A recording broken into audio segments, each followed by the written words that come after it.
भारत के अंदर रह करके भारत को गाली दोगे, भारत माता के प्रति अपशब्दों का प्रयोग करोगे, भारत के दैवीय महापुरुषों के प्रति अपमानजनक टिप्पणी करोगे, तो यह किसी भी स्थिति में स्वीकार्य नहीं, किसी भी स्थिति में स्वीकार्य नहीं। आप चाहेंगे तो इनको भी, जो भारत की एकता और अखंडता को चुनौती देते हैं, भारत के महापुरुषों का अपमान करते हैं, भारत माता के प्रति अपशब्दों का प्रयोग करते हैं, इनको भी उसी यात्रा पर भेजने की तैयारी करेंगे जिसके हकदार होंगे। और इसलिए बहनों और भाइयों, हम सब आपसे कहने के लिए आए हैं, आज मैं आप सबसे कहने के लिए आया हूं कि महायुति गठबंधन का भारतीय जनता पार्टी के नेतृत्व की सरकार महाराष्ट्र के अंदर बनने की आवश्यकता है।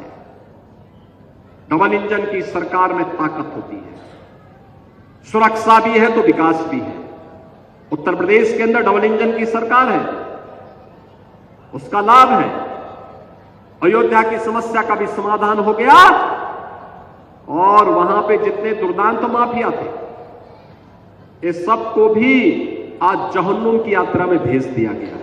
ये डबल इंजन की सरकार बुलेट की स्पीड से विकास भी कराती है और देशद्रोही तत्वों को राम नाम सत्य है की यात्रा में भी भेजने का काम करती है। बहनों और भाइयों, आप सबसे मैं यही अपील करने के लिए आया हूं। देखिए, देश का इतिहास है, अयोध्या में 500 वर्षों तक अपमान इसलिए झेलना पड़ा क्योंकि बटे थे, काशी में इसलिए झेलना पड़ा क्योंकि बटे थे, मथुरा में इसलिए झेलना पड़ा क्योंकि बटे थे। हमें देश के अंदर अन्य स्थानों पर भी इसीलिए झेलना पड़ रहा है क्योंकि हम बटे थे।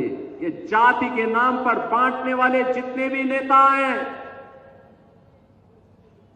ये सभी देश के साथ विश्वासघात कर रहे हैं। ये देश के साथ विश्वासघात कर रहे हैं। हमें बंटना नहीं है, बटेंगे तो कटेंगे और एक रहेंगे तो सेफ रहेंगे। ये घर घर पहुंचाइए। ये देश हमारे पूर्वजों का है, आपके पूर्वजों ने इस देश को बनाया है। ये देश किसी पार्टी की बपोती नहीं है। इस देश के लिए आपके पूर्वजों ने अपना लहू बहाया है और इसलिए भारत की एकता और अखंडता को किसी को हमें चोट नहीं पहुंचाने देनी है। इसी के लिए मैं आह्वान करने के लिए आया हूं। ये चुनाव हमारे लिए भारत की अस्मिता और अस्तित्व को बचाने की लड़ाई का हिस्सा है।